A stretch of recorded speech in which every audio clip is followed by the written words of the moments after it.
You here for the First World War? Well, get in already! Alright, so, I was thinking, what's the best way to explain this big war? And then I found it. Because yesterday, while I was looking for the next game to rent, I found an absolute juicer. World War I, the game. Man, I don't get excited often, but games just, I don't know, makes me feel alive, you know? There we go.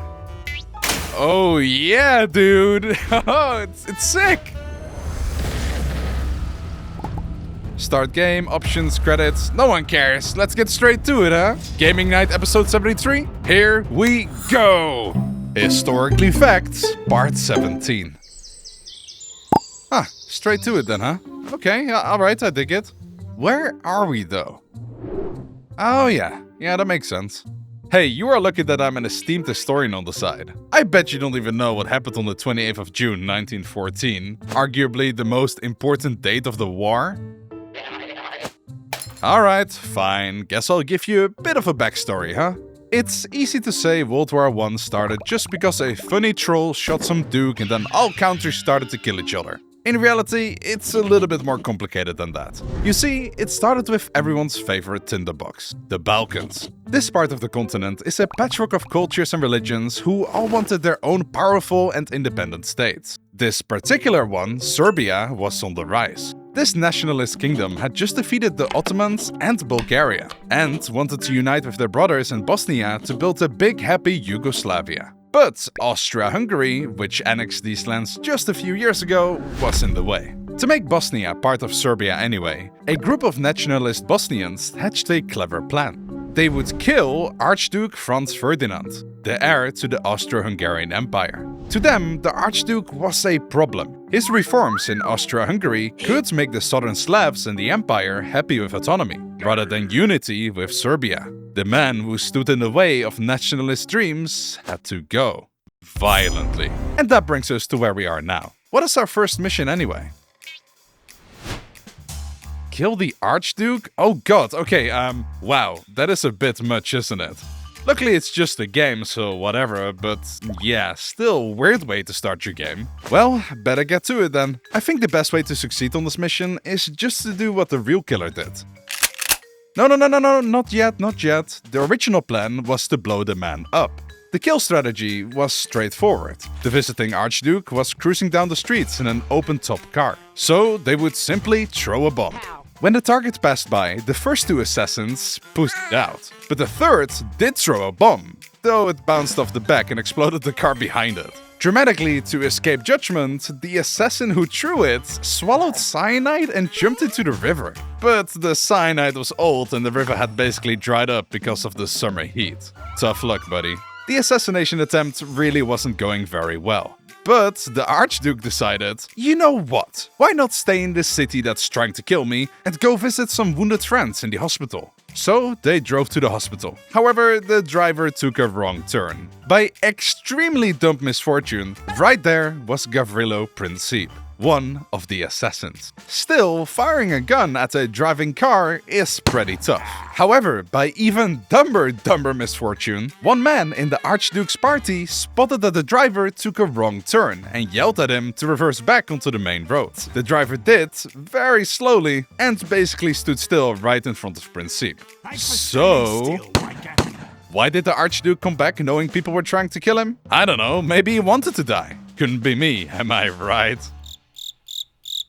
Okay, you are really awkward. Let's just kill the guy. Chop chop.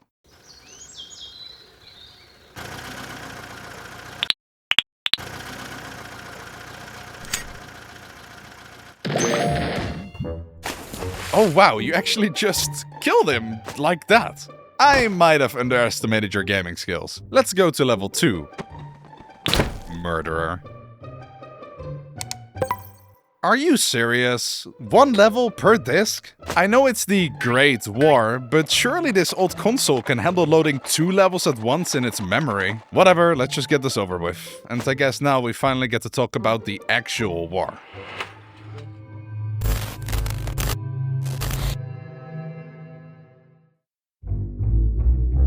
Time for mission 2. Let me explain to you what you just did. After Franz Ferdinand got killed, Europe's alliance system started working. Austria declared war on Serbia, which they held responsible for the assassination. Serbia's Slavic and Orthodox ally Russia immediately got involved. Germany was allied to Austria, so they declared war on the Ruskies and on France for, I don't know, good measure. And the war officially has begun. To beat France quickly, the Germans had come up with the Schlieffen Plan. This plan involved asking Belgium nicely if they could come in through their territory to avoid France's fortifications. Belgium, of course, said no, so the Germans came in anyway, which got the British involved. Welcome. Germany hoped that it could end the war in the West quickly if it could just knock France out. In the first month of the war, Germany steamrolled the Entente in Belgium and northern France. However, they got stuck at the Battle of Margny near Paris. The overstretched Germans were forced to retreat and set up defenses at the River Aisne by digging trenches. The pursuing French and British soldiers painfully found out that the German defenses were too strong to break. So they tried a different tactic: outflanking. And that brings us to the city of Albert, the next favorite hotspot for trench warfare. It's not the first place they will start digging down, but it is one of the few places where the trenches don't move even a single centimeter for many long years. Or at least, it will be, since there isn't anything here yet. But it will be soon. Hold on, let me just Skyrim bucket fly ourselves up a bit. It's a game glitch. Surely this glitch still works. Come on, glitch with me. Oh, here we go. I wonder if there's fall damage. Don't worry, I won't drop you, buddy. I'm not that cruel. Alright, any second now. Oh, here it comes. Crazy, huh? How your entire city and future gets wiped out just because people on the other side of Europe were angry at each other. Unfortunately, since both sides had the idea to flank the other, they both started to rush like crazy towards the sea, desperately trying to outpace the other. Every meter they walked, they also left behind a meter of trenches. And after a very exhausting running and digging competition, Western Europe was literally cut in half by trenches. From the North Sea till the mountains of Switzerland, one long line. And there we have it, the trench warfare World War I got known for. Horrible stuff.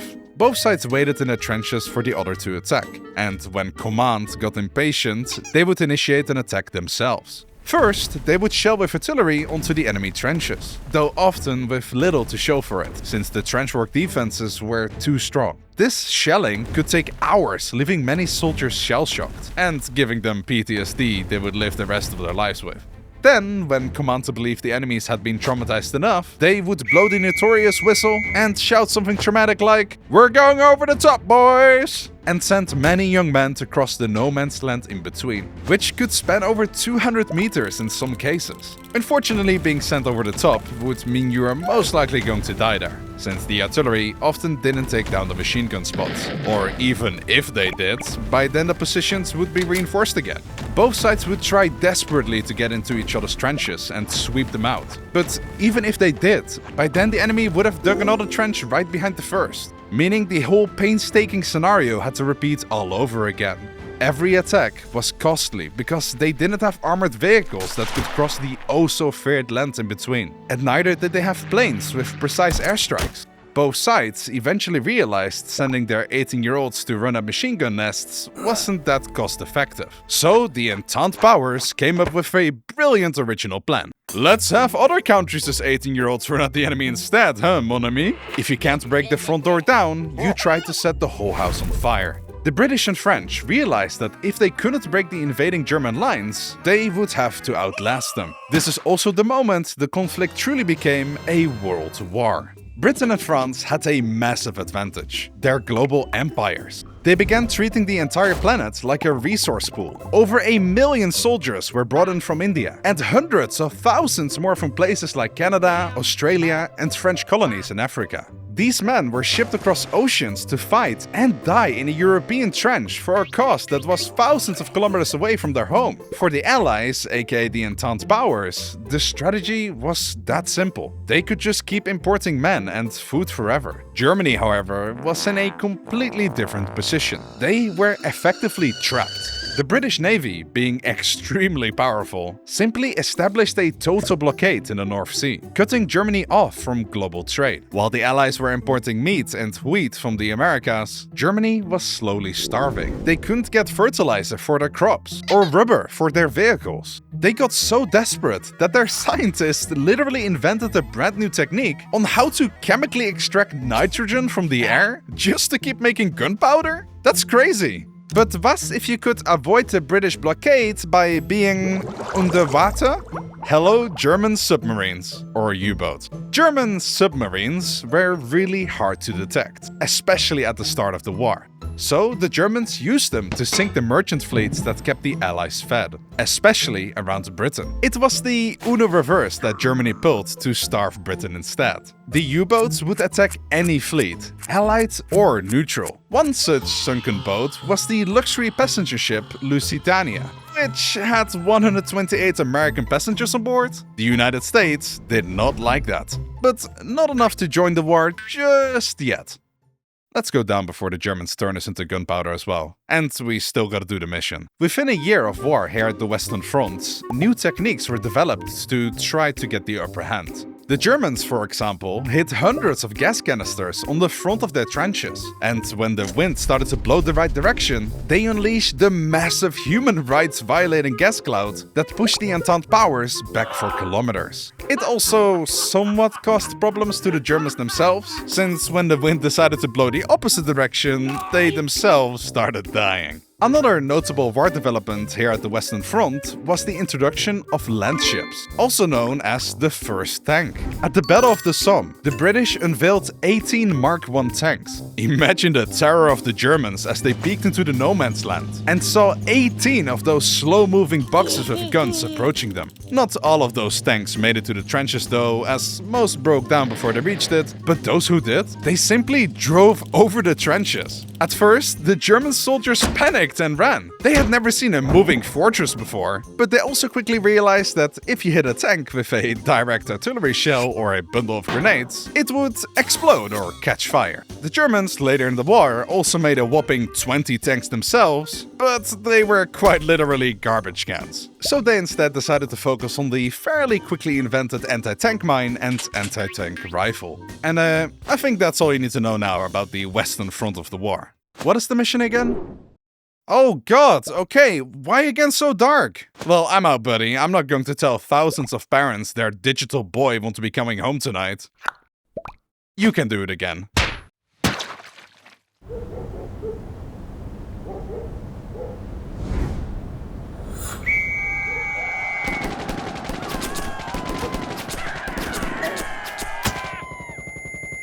Maybe we should call it for today? Games are supposed to be fun, and so far, I don't see the fun in this. So, I'm ending the video here. Thank you guys for watching the video. Huh? Disc 3? Are you pulling one on me? I told you, I'm not playing more. I don't like this game at all. Next week, another. It seems you are trying to skip out from playing my game. Don't worry about your friend. But you are not like him, are you? You just observe, never talk or interact. Like a glorified camera for someone else on, I don't know, YouTube for example? No matter what I try, you keep coming back. So it's time to attack the viewer for once. You're gonna like this one. Let's talk about the sponsor of this video, Mammoth.ai. Whether you love or hate them, AIs are pretty clearly here to stay. But I think it's also clear to everyone that the AI market is basically transforming into a Netflix scenario. First, you needed just one subscription to get all you need, but now you have to subscribe and jump across so many different models to do the simplest of tasks. That is where the folks over at Mammoth.ai come in clutch with. With a smart workaround, they have created a system where for just a low $10 a month, you can get access to literally any AI model you need. Gemini, ChatGPT, DeepSeek, Flux, and Nano Banana, you name it, Mammoth.ai has it. If you use AI regularly and you want to save money, click the link in the description to give it a try today. Generally, if you're trying to save money, give them a try. And I think that's enough viewer torturing for today. Good luck with your friend Oliver, my new prisoner.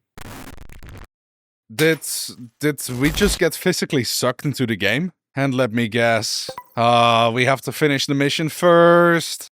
Okay, well, can't be that bad. Just to make sure we maximize our odds of succeeding, let me quickly run you through where we are right now in the war, because this disc just skipped us over so much information. Though the Germans expected the Russians to take months to mobilize when they started their French offensive in 1914, in reality, the Russians were invading East Prussia within a mere 2 weeks. Germany panicked, but sent 2 pro-generals who absolutely crushed the Russians at the Battle of Tannenberg. They destroyed an entire Russian army so badly, the Russian commander did a /kill. It's not entirely his fault though, since the Russian Empire was basically a 19th century country trying to play a 20th century war. By 1915, Russia was in a great retreat. Germany and Austria-Hungary launched a massive offensive that shattered the Russian lines. Russia lost Poland, Lithuania, and half of Latvia. They suffered 2 million casualties in 1 year and were sending soldiers to the front without rifles, telling them to just pick one up when a comrade died.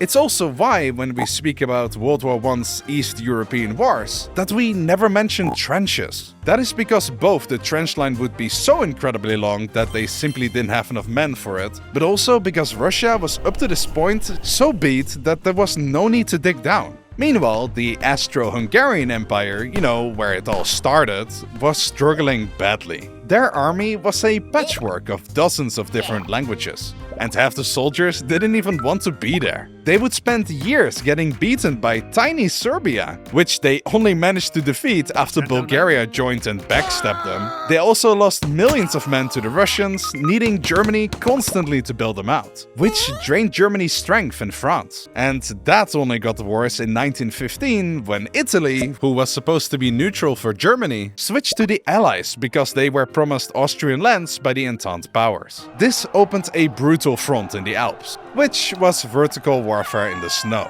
They fought a whopping 11 battles at the same river for years and barely moved the line. It was like the trenches in France, but with freezing temperatures and avalanches. Big Bro in the east, the Russian Empire, made use of the Italian destruction and suddenly appeared with millions of new recruits, weapons and artillery. Turns out the Russians threw all their money at the war effort and were ready for revenge. The Russian general Brusilov realized that the old way of attacking one spot didn't work. So with his new massive army, he decided to attack everywhere at once. An astonishing 450 kilometers long offensive followed. It was the largest Allied push of the entire war. The Austro-Hungarian lines broke so badly that they lost 400,000 men as prisoners in weeks. Their empire became so broken that for the rest of the war, the Austro-Hungarians weren't even an independent army anymore. Germany basically took over as their puppeteer. But how about the other side of the planet? It's called World War, not Europe War, right? You know what? You're right.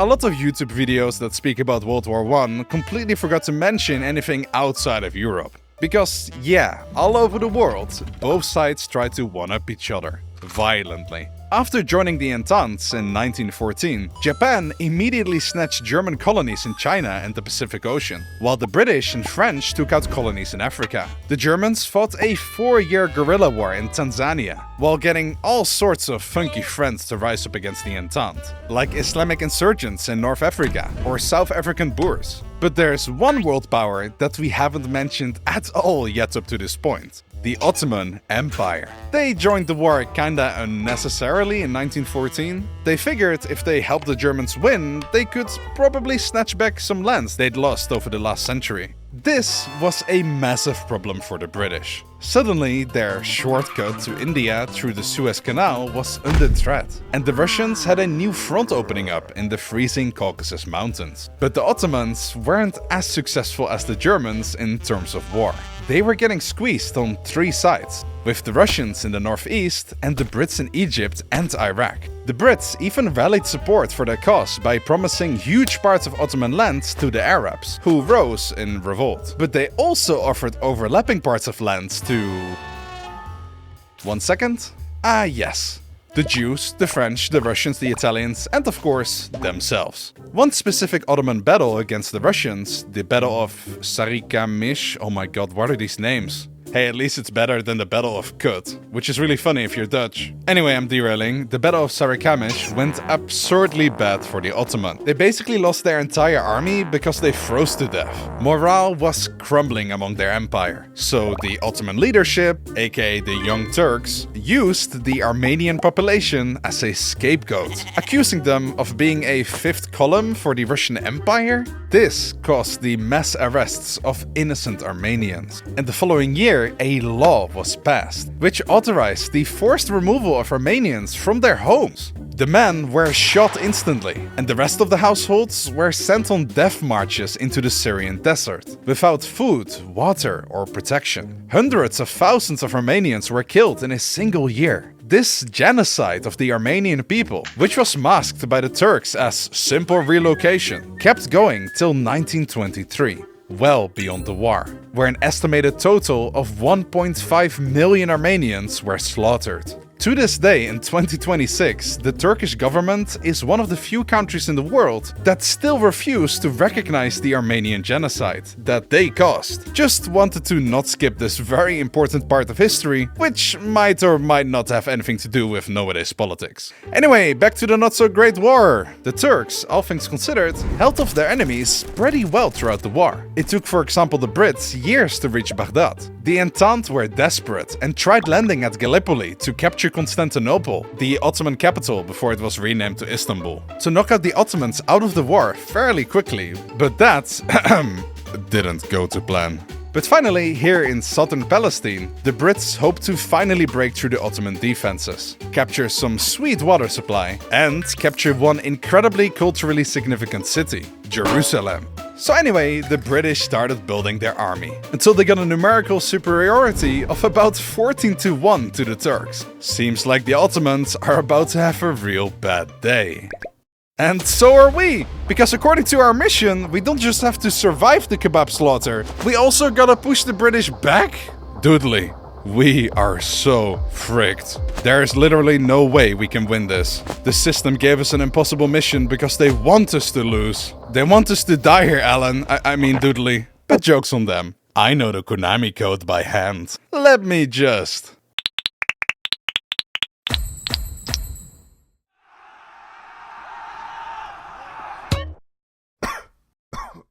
Wow, I can't believe that worked. Good thing this is a video game and not actual history, because in the real world, the Ottomans basically got squashed. And after this battle, they were essentially for the rest of the war on the back foot. That is how bad this skirmish went. Anyway, let's get the hell out of here, dude. Oh my god.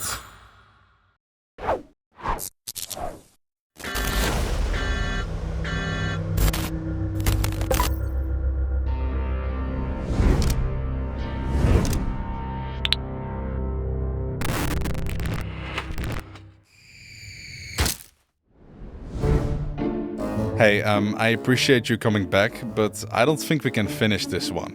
The system decided to simply not give us a mission this time to really make sure we're stuck here. And yeah, worst yet, the anti-cheat shackled me. And put snipers on the roofs everywhere so we don't do any funny business? I'll be unable to cheat ourselves out of this one, I'm afraid. Someone really wants to imprison us here, dude. But that doesn't mean we will lose this one. Come on, I have a plan. Old consoles are susceptible to memory leaking and memory manipulation. There can only be so many assets loaded at the same time, or the system might crash. And my guess, with all these anti-cheat agents on full alert, that the system's memory is already at high capacity. We'll play along for now, and when the time is right, we'll break out of this thing. We got this, bro. Oh, hello there, my friend Doodly. Diddly, good to see you. Let's continue our World War I story. Wink, wink. Remember that Russian general and his epic 450 kilometers long attack? Sure, it pretty much broke the Austrians, but it came at a pretty steep price. The casualties on the Russian side numbered anywhere between 500,000 to 1,000,000. The strain of the war weighed more and more on the Russian people. Their sons, husbands, and brothers were dying on the front. The country was running low on food, and the Tsar seemed completely incompetent. Also in part due to a certain big and strong man with a flaming glow in his eyes running the imperial court. So, naturally, the Russian people trashed the country. In just 8 days, a strike in Petrograd turned into a revolution that got rid of the Tsar and turned the empire into a republic. The new Russian Republic didn't change much though, cause the war kept going and the people kept suffering, so the Russians got rid of the republic too, and now they're trying this new thing that all the cool kids are into: communism. And most importantly, they tried to quit the war. The Germans felt cocky. Over the last few years, they had carefully laid out the groundwork to piss off the United States. They committed a few war crimes in Belgium, sunk a few boats with Americans on it, but what really broke the camel's back was a certain DM that the Germans sent to Mexico. Germany's foreign minister, Zimmermann, asked Mexico to join the war on the Central Powers side, and in return they would get a bunch of soft Western American states. The telegram was famously intercepted by the British, who quickly told the teacher about it, and that was the final straw for the Americans. They joined the war. Though frankly, money also played a big part. The Americans had loaned a lot of money to the Entente, and if they lost the war, they probably wouldn't see their money again. Yeah, sure. The British just so happened to come across a telegram that would anger America. Seems awfully convenient, don't you think? I bet the British made it. Nine, it was us. Yeah, maybe not our brightest move, confirmed the Germans a few weeks later. Going once more back to Russia, the new Soviet government had a problem. They promised the people to pull out of the war, but Germany wouldn't let them go without a pretty bad peace deal. Okay, hear me out. What if we just stop? Like, we tell the Germans we aren't fighting anymore, but we also don't sign their stupid treaty. We call it no war, no peace. We just walk away and surely they won't be cruel enough to attack an unarmed new government, right? Trotsky? That is f***ing brilliant. Hey look, they stopped fighting! Trotsky's plan went about as well as you would expect. In just 11 days, the Germans smashed into the Russian lack of lines and took even more land. In the end, the Soviets were forced to sign the bad peace treaty deal anyway that followed in March 1918, and saw Russia lose about 1/3 of its population and over half of its industry. A bunch of new nations also popped up as German puppets, like Poland, the Baltic states, Ukraine, and more. But for every Russian that the Germans knocked out, there seemed to be 2 fresh American units coming to plug the front in France. It was time to hit the German panic button. France needed to be defeated before there were too many fresh Americans at the front to win the war. So the Germans gathered their soldiers and threw everything at the Entente. The Germans bomb-rushed the trenches, fought hard and got pretty close to Paris. But in the end, they weren't strong enough to bring the offensive home. The supplies ran out and Germany was starving. The Central Powers were pretty much done after this spring offensive, and the dominoes slowly began crushing down. In September, the Entente KO'd Bulgaria after an offensive from Greece. The Greeks had been having an identity crisis throughout most of the war, but at the end decided that they were with the Entente after all. With Bulgaria out, Constantinople was exposed, and so the Ottomans decided to sue for peace as well. Austria-Hungary decided to lose a battle to Italy so badly that it broke the empire into a gazillion pieces. And for the Germans? Well, after successfully wasting their final resources, the Allies punched back. And they punched back hard.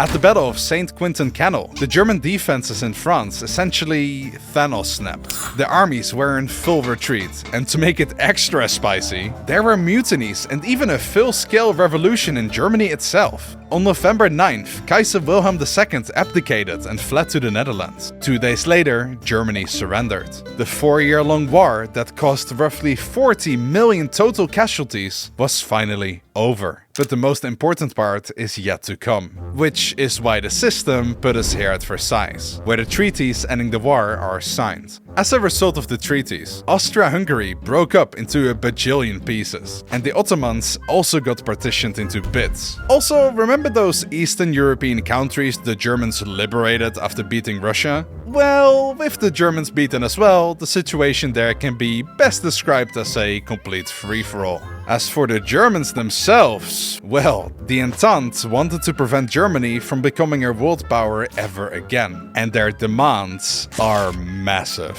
This is it. There's no way the system's memory is big enough to handle the Allied demands against Germany. When the memory starts to overload, run as fast as you can out of render distance. The system should unload us when it tries to clean up storage. And fingers crossed, we'll be free.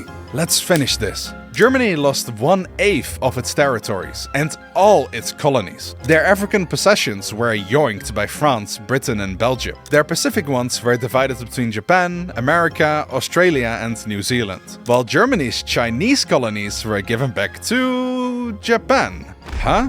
Okay, a bit awkward. What's more, the German army was limited to just 100,000 men, and no air force or submarines. Also, and this one kinda caused the Second World War, Germany was forced to take full responsibility for the war and all the damages it caused, and pay about $33 billion to the winners. No way.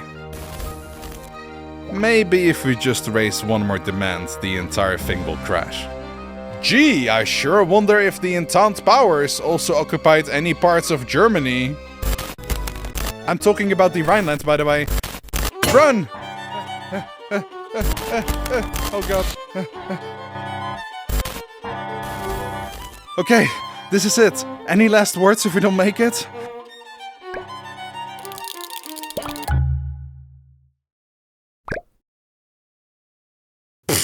Can't believe that worked. You okay? Also, what the hell is a Waldo anyway? Get out of here. Huh, would you look at that? Apparently, they made a sequel. To be continued in World War II. Coming soon. Or not.